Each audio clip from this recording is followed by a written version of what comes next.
Hello and welcome to this week's episode of the Veg Grower Podcast.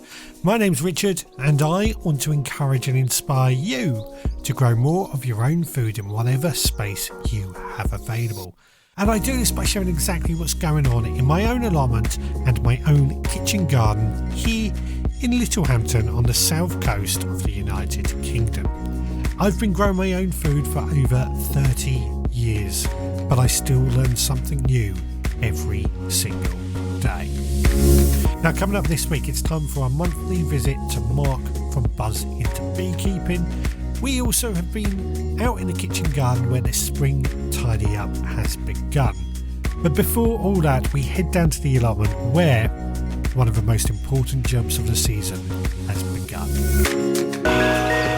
Well, I'm down on the allotment now, and I've got to say, hasn't the weather been lovely this weekend? Beautiful sunshine, nice and warm, but not overly warm. It has been an absolute delight. And I have thoroughly enjoyed spending a few hours down on the allotment. Now, because it has been nice weather all week, one of the things that I planned to do was cut the grass. Now, this is one of those jobs that I have to admit I enjoy doing. I'm one of these weird people that enjoys cutting the grass. Started off with the strimmer, just went round strimming the edges and getting the grass low enough that I felt the lawnmower could cope with it. One of the joys of a battery lawnmower is that it doesn't have any leads and we don't have to fill it up with petrol. Unfortunately, the downside is it's not necessarily as powerful as an electric or petrol lawnmower. So when the grass is long, it does struggle a little bit. But regardless, we got the top half of the allotment grass is cut and I love it, absolutely love it. All that compost material has gone in the compost bin. The grass, the whole allotment just looks better through cutting the grass. However, the bottom half, when I tried to use the lawnmower down there, for some reason the lawnmower wouldn't run. It's been playing up a bit lately, if I'm honest with you. It feels like there's a loose connection somewhere, so I'm going to take the lawnmower home and try and repair it. This is one of the joys where in the past I used to bring my work van down and I always had tools and equipment available to fix things when I was down here.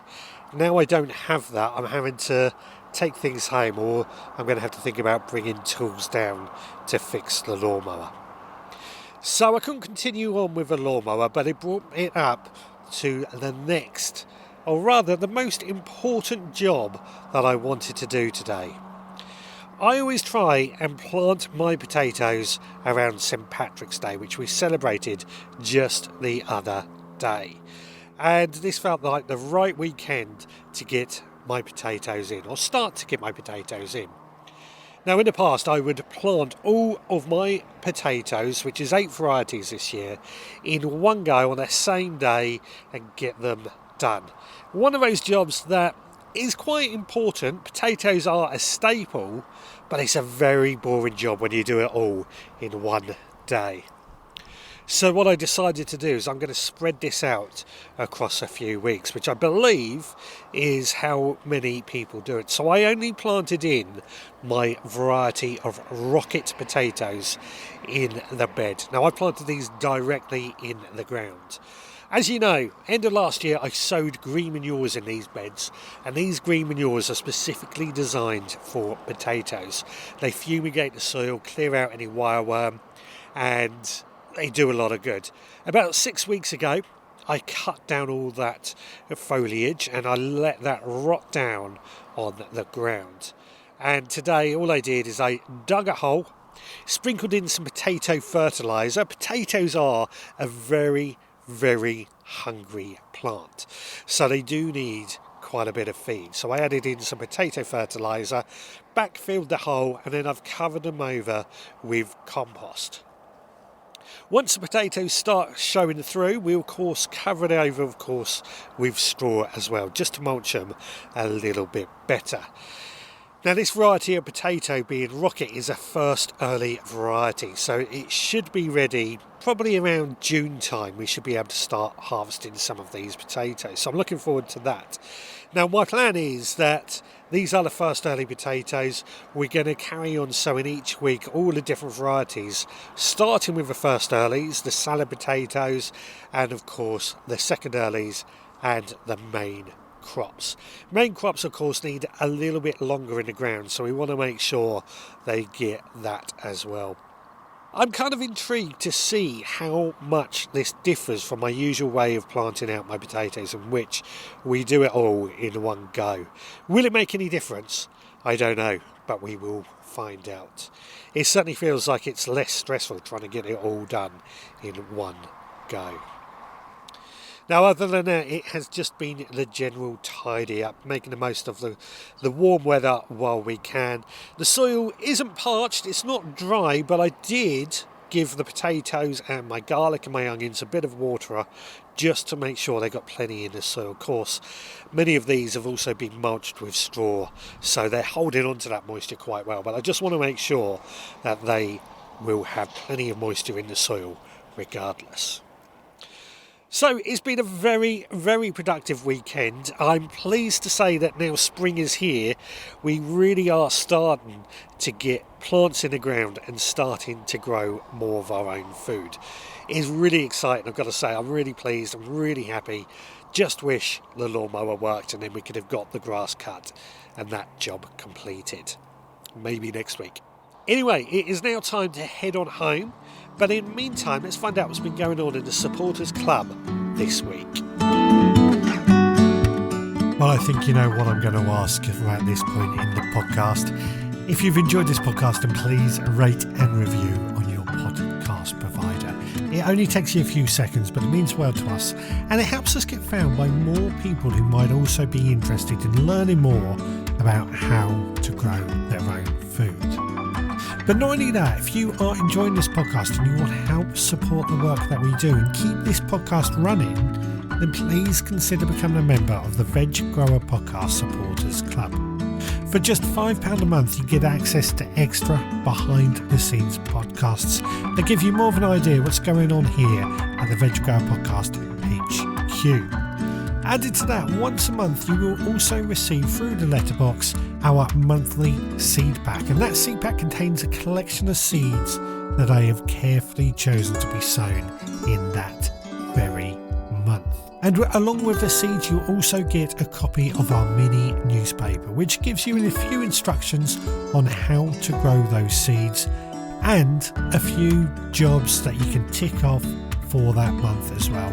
It's a bit of a tool, it's something that you can use to make your gardening productive.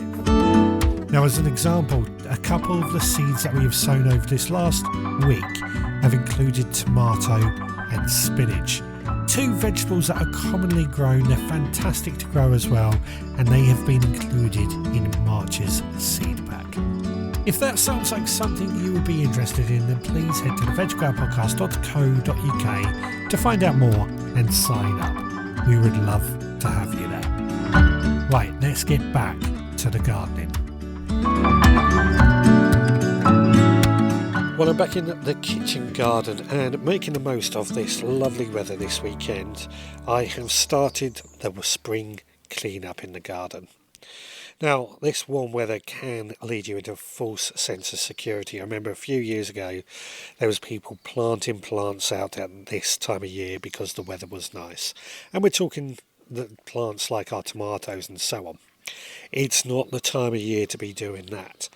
But what we can be doing is just preparing the ground and making sure that in a few weeks' time, many of our plants are ready to go. So I've been doing a lot of weeding, a lot of mulching, but also tidying up, things like cutting the grass and jobs like that. Now, a couple of weeks ago, I was very pleased to say that I cut down that rather large elm tree that I had in my garden. And one of the downsides was that it did leave behind a bit of mess. We had lots of branches that needed processing, the smaller branches going through the shredder, the larger branches needed cutting down, ready for burning throughout the winter once it dries out, our winter logs. So I spent a bit of time doing that. One of the things that I did do, however, was I changed the blade on my chainsaw. Now, I was using the original blade on the chainsaw, and that was fine. It did its job, But boy, when I changed that blade now, I notice it made a big difference in cutting that wood. So much quicker, so much faster. I do try and sharpen my chainsaw blades as regularly as possible, but it just went to show the difference that it made by having a new blade. So much faster. I wish I'd done it before. There you go, you live and learn. But I've always said sharp tools make the job much easier. Now, added to that, one of the other things we've been doing is with our pots. Now, I don't like growing many things in pots these days. I try to get everything in the ground. But there are some exceptions. One of those is potatoes that we're going to grow at home. As you know, I planted some potatoes down on the allotment, a variety called Rocket. But because I'm trying to grow a little bit more at home, trying to make the garden a little bit more mixed growing space, I wanted to have a few pots of potatoes growing here at home. So I planted 4 rocket potatoes in a bucket here. Now these were buckets I had stored behind my shed for quite a few years, and I haven't used them in quite a while, so I ventured behind the shed and got them out. And what I did is I filled the bucket up 1/3 with compost, placed in 2 potatoes. Then I filled it up 2/3 with compost, placed in another 2 potatoes, and then filled it up to the top. Adding, of course, some potato fertiliser along the way. Now, this has then gone into the bed just to sit in the bed and see how it gets on. I don't normally want to grow potatoes here at home. I used to years ago, but because we are trying to mix the planting up a bit more here at home, we're going to give it a try and see how it gets on.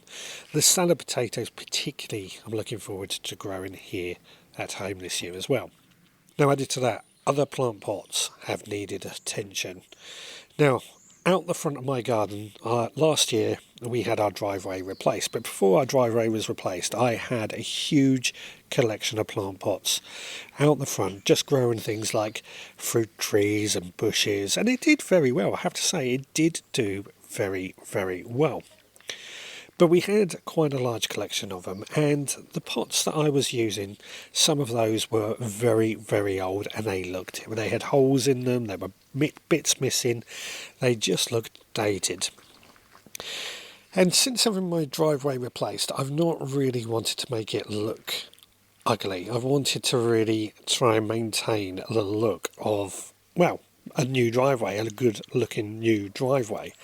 So what I've been doing over the winter is gradually buying in some new pots. Now these pots, they're not cheap because they are very decorative. They are not cheap. So we may not get all our pots done like this, but I'm going to be trying and improve the general look of my front garden by using better looking pots. I've gone for these decorative ones that are grey and black speckled. They look like they're stone, similar look to my driveway, and I'm probably going to have 4 or 5 of those, and then I might try a different colour at the same time as well, just to mix the things up. But I've got to say, I think it does look good, and as the trees are just starting to bud, they are going to look better and better as time goes by. Now, I'm using pots out in the front garden because it's just easier to move them should we need to. The front garden is mainly for parking our vehicles. Now we only have 2 vehicles, it's quite easy to do, but sometimes we might want to get a 3rd vehicle in the driveway, and that is times when we want to move our pots around. So it gives us the flexibility to do what we want to do, but for the majority of the time it will be producing food in our garden as we want to see it done. Now finally, one of the things I mentioned earlier was that I went behind my shed to get one of my potato buckets out, and while I was behind my shed I noticed that my water butts didn't have much water in them. Now behind this shed at the very bottom of my garden I have 4 water butts, which generally, to be honest, they get forgotten about until I really need them. So I was quite surprised to see how low they were, but what I realised is that the guttering had actually fallen off, the downpipe had fallen off and fallen into one of the water butts. Now, it wasn't easy, but I managed to fish it out and get it back into place. And now I'm going to say something that's really going to upset a lot of people. I want a bit of rain just to fill up my water butts again. Hopefully, we're going to get some overnight. I know we've had a lot of rain over the last few weeks, so you're probably thinking to yourself, we don't want any more, but water is important. So it's been a really productive weekend here in the kitchen garden, and I've got to say it feels good to be starting to get the life back into the garden and start getting things growing. I'm looking forward to really getting on with it this year. I'm going to head on into the potting shed where it's time for our monthly catch up with Mark from Buzz into Beekeeping. In the meantime, let's find out what's been cooking in the kitchen this week. Chopping all the veggies, sizzle in the air. Chef's got with the magic, smells are everywhere. Water starts to boil, onions hit the pan. Recipe of the week, let the feast begin. Cooking with Chef Scott, flavors come alive. Tune in every week for a tasty bite. Now on Saturday I went to the allotment and I harvested myself some leeks. We were planning to have steak that night and I wanted to do something that would go with the steak but use the leeks at the same time. And something quite simple. I came up with cheesy leeks. Now this recipe you will find on the website already, but it is a really easy way to cook some tasty leeks as a nice side accompaniment. So what I did is I sliced and chopped up the leeks and then just gently put those in a pan of melted butter and just cooked those until they were nice and soft. I then put those leeks to one side and gave that pan a clean. I then melted 1 tablespoon of butter and stirred in a tablespoon of flour in order to make a roux. I then added some milk to start to make a thick white sauce and then added in some grated cheese, stirring all the time until we had a nice cheese sauce. I then poured into the leeks that we had cooked earlier, gave it a good stir and then placed it in the oven at gas mark 2 just to cook a little bit more. Then once I finished cooking the steaks, took the leeks out of the oven and shared them on the plate. It was absolutely delicious. We had plenty of leftovers as well. Lovely, tasty way to use up some leeks. And, you know, who doesn't like cheese with their leeks at the same time? Go give it a try and let me know what you think of it. Now, we are back with Mark from Buzz into Beekeeping to find out what's going on in the beehive at this month. So Mark, welcome back to the Veg Grower podcast. Yeah, I'm good, thanks. Nice to be here. How are you? Yeah, all good, all good. I'm absolutely finding this beekeeping journey at the moment really, really interesting and exciting. So I'm guessing now we're into spring, literally just started spring, the bees are going to have a lot to do at this time of year. Absolutely, absolutely. In fact, they've been doing it for a little while, but it's now kind of the time of year where we start to see what they're up to. And now that we've had a little bit of warm weather this week here in the UK, it's been kind of the first chances we've had to be able to actually get into the hives and open them up and see, you know, get some frames out and have a look and see what the bees are up to. Up until now, we've just been kind of having a look to see what they're doing from the entrance, seeing what bees are coming and going, how many bees are coming and going, you know, if they're bringing pollen back to the hive, that sort of thing. And those give you sort of a little indication of what's going on in the hive. And but this week, really exciting, we just opened up hives for the first time and had a look. And last time we spoke, I think I mentioned that there was some pollen going in, so that kind of indicated that the queen was there and she was laying eggs and the colony were raising more brood. And now that we've had a chance to go in, that's kind of confirmed what we'd seen. So it was really good to see. The sort of with the colony of bees, when you open up the hive, there's sort of 10 or 11 frames, wooden frames in the hive, kind of all stacked together like a, you know, sort of like a rib cage almost. And the bees build their comb on those frames. And so the queen will stay kind of in the middle of that box, and she will then create, you know, lay eggs in sort of a ball shape across all those frames. So what I did, I went in on Wednesday. I think it was like 16 degrees and sunny, which was perfect. The bees were flying; they were really happy. Opened up the hive, went in, took a couple of those frames out of the middle of the hive, and straight away you're looking for a few things. So it's great to see the queen, but you hardly ever see her, to be honest. She's very shy. She always kind of shies away, and it's quite difficult to spot. It's one bee in sort of probably 20,000 at the moment, so she's quite difficult to see. But you look at the frames and you can see a huge amount from the frames. So first frame I got out, and what I saw were sort of concentric circles of different things. In the very middle, there was some capped brood. So that looks like a dark brown covering over the cells. The cells are all sealed. And those are kind of new bees just about to hatch out. Sort of once they're in that cap cell, they're kind of transforming from the little grub into the little larvae into fully fledged bees. So that was great to see in the middle. And then there's a ring around those capped brood where there was bigger larvae. So they're larvae that are kind of developing. And then as you go out, there was smaller larvae and then eggs. And then outside of that, honey and pollen that had been stored on the outside edges. So that's what they're using to feed the grubs. So it was like exactly what I was hoping to see. We kind of call it larvae in all stages. So from eggs all the way through to capped brood. Quite a few bees in there. So obviously the population is starting to grow. I'll probably add another box on top in the next few weeks to give the bees more space. As they kind of grow, they fill the box. And then they need more space, and as there are more bees sort of collecting nectar and pollen and things, they need more space to put that away. So they'll need another box with more comb above that. And so it's looking really good. I didn't see the queen. I did go through a few other frames, didn't see her exactly, but having seen eggs, I know that she's been there in the last couple of days. So that's really good news. And the other thing I saw, which was quite interesting, was drone brood.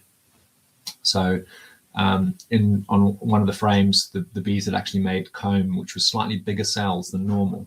And when the queen lays in those cells, the bees that develop in those cells are the males, the drones. And that's a really important part of sort of the beekeeping season. In the spring and summer, if there are drones, then virgin queens can go off and mate with those drones. And it also kind of signifies the very first step of potential swarming for a colony. So if a colony is strong enough and that they feel that they're better off splitting into two, one half the colony will stay behind in the original hive, and the other half will fly off with the queen and start a new colony. But the bees that are left behind will have a new queen, a virgin queen that they've raised, and she will need to mate with drones before she can start laying eggs, fertilized eggs anyway. And so having those drones, the drones are still capped at the moment, so there weren't any drones that had hatched out yet. But over the next couple of weeks, those drones will hatch, and then a few weeks later, they'll be sexually mature, which means that the swarming season can start. So that's one of the big highlights really for the beekeeping season. Makes things more interesting and potentially exciting. And we've got to just kind of be on our guard as beekeepers. Or it depends really. If you're wanting to produce lots of honey, then ideally you don't want your bees to swarm. So there's a few things that you can do as beekeepers to sort of, trick the bees into thinking they've swarmed so that they don't actually swarm, or, giving them more space so that they don't feel like they have to swarm. They don't feel like they've outgrown their hive. So it was great to see drones. It just means that the colony is healthy, the queen's doing well. They're bringing in nectar, they're bringing in pollen, and all systems are go really for the spring. So it's quite exciting. One of the things you did mention was swarming, and I've been wondering, you sort of said swarming may be a good thing or a bad thing. In the way I understand it, is swarming is essentially making a new nest, a new hive. Yeah, that's right. So it's the way that bees would reproduce naturally in the wild. So reproducing in terms of the number of colonies in the wild. So if you have one colony, that's great. But if something happens and that colony dies, then there's that's obviously not a great thing. But if the colony gets strong enough and they split into two, then you've got double the chance of sort of surviving and reproducing. So it's a way that way that bees naturally sort of reproduce the number of colonies there are and spread across a region. So yeah, swarming is a natural thing. It's a really good thing. I think it means that the colony is good. The strong colony, it's doing well because it gets to the point where it feels like it's kind of outgrown its existing hive, and they feel that they're strong enough to withstand half the bees going off and starting another colony and leaving the other half behind. And so yeah, it's a natural thing, and it's a good thing. It's just from our point of view as beekeepers. And if you're interested in harvesting loads of honey, or as much honey as you can, then you don't really want to lose half of the bees, because then you kind of, it knocks the colony back in terms of the amount of foraging they can do and the amount of honey that they'll produce that season. So one of the things that we can do as beekeepers to sort of mitigate that is to, you can get a second hive box and then move half the bees into that box. It's a very simplified explanation, but basically move half the bees out with the queen, and the bees left behind feel like the bees have swarmed. So they're happy. They'll raise a new queen, and then the bees in the new box, they're happy because they think they've affected, the conditions are as if they've swarmed, so that they don't swarm and they stay. So you still maintain all your bees, and then at the end of the season, you can always combine those colonies back together again before the winter, if you don't want to continue with more colonies. But it's also one of the ways that beekeepers are able to increase the number of bees that you have. So if your bees are looking to swarm, you can then get another hive, move half the bees across. The original bees will raise a new queen, so you'll have two colonies with a queen each, and then you've now got two sets of honeybees. So there's swarming is a good thing. It's just tricky. You just kind of need to sort of work out how you want to manage swarming, if you do at all. Kind of on one end of the spectrum, so people who advocate natural beekeeping kind of love to have a hive in the garden and leave the bees to do what they want. And if they swarm, they swarm. If they don't, then that's fine. The only thing is, if you are doing that and you're in a suburban setting, there is potential for the swarm colony to go and set up a new colony, but in somewhere being a nuisance, so maybe in someone's roof or someone's chimney, for example. So if you're beekeeping in a suburban setting, then I think swarm management's a good thing to do. But if you're got a bit of space and there's not too many people around, yeah, go for it. If you want to do natural beekeeping and just let the bees do their thing, then they will, swarms will happen most years probably. But yeah, swarming's a natural thing, and I think it's a good thing, but it's just working out how you want to manage it. Well, if you want to find out more about Mark and Buzz into Beekeeping, and maybe even get yourself a beehive, then head on over to his website, Buzz into Beekeeping. There are links in the show notes, of course. I've got to say, I'm seriously looking into keeping bees myself, so this is going to be a fun year if all goes to plan. Well, we are coming to the end of this week's podcast, and we're at that point of the podcast where I ask if you've enjoyed this podcast, and please rate and review. We have had a review come in from Lynn on the back of last week's episode. She says, "Hi Richard, really interesting interview with Eddie. I really do think soil health is vital to successful gardening." Lynn. Totally agree. I totally agree about that. Now, if you do want to leave a rate and review, only takes you a few seconds. I've also had an email come in from Richard, and he says, really enjoying the podcast. It's getting me through some long drives. Just heard you mention on a previous podcast recently about using the black weed suppressing membrane and the issue of it fraying a lot. I've recently just used this to cover all my paths in the allotment. Before putting wood chip down, I experimented with using a small soldering iron to cut and seal the membrane's edge. Up to now, it seems to have worked great with no fraying. Thanks for all the useful info, Richard from Yorkshire. Thank you very much for that email, and it's true. There are a lot of tips about using heat to stop weed membrane from fraying. Now, if you do want to get in touch, you can of course email me, Richard at the Veg Grower Podcast. You can head to the website, theveggrowerpodcast.co.uk. We can leave a comment or leave a review, and also you can sign up to become a member of the Veg Grower Podcast Supporters Club. And of course, you can find me on social media. Just search for the Veg Grower Podcast. That is it for today. We will be back again next time. So until then, Please take care.